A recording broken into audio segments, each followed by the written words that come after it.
சாகச மனப்பான்மையோட அடிச்சு திணற வைக்கிற ரிஷப் பண்டே பார்த்தீங்கன்னா, தன்னோட கைய கட்டிக்கிட்டு அமைதியா ஒரு செஷன் முழுக்கவே விக்கெட்ட விடாம விளையாட முடியும். ரிஷப் பண்ட்னாலயும் அவ்வளோ பொறுமையா விளையாட முடியும்ன்னும் போது, விராட் கோலியும், ரோஹித் சர்மானாலயும் ஏன் ஆட முடியல அப்படின்ற கேள்வி மிக ஆச்சரியமானதா இருக்குது. இதுல முக்கியமான விஷயம் என்னன்னு பார்த்தீங்கன்னா, இவங்க 2 பேருமே தங்களோட கரியர் சார்ந்த முக்கியமான முடிவை எடுக்க வேண்டிய கட்டத்துக்கு நகர்ந்திருக்காங்களோ அப்படின்னு சொல்லி நம்ம யாருமே சிந்திக்காமலாம் இல்லை. அந்த கட்டத்தை நோக்கி நகர்ந்திருக்கிறாங்க அப்படின்ற ஒரு மாற்றத்தை தான் இந்த கடைசி சில டெஸ்ட்டுக்கெல்லாம் அவங்க விளையாண்டுருக்கிறத பார்த்தா நம்மளுக்கு தோணுது. 2வது விஷயம், பாண்டோட அந்த விக்கெட்டு தான்.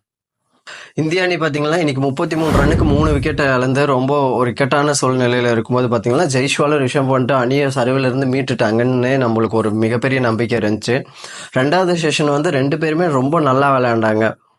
கடந்த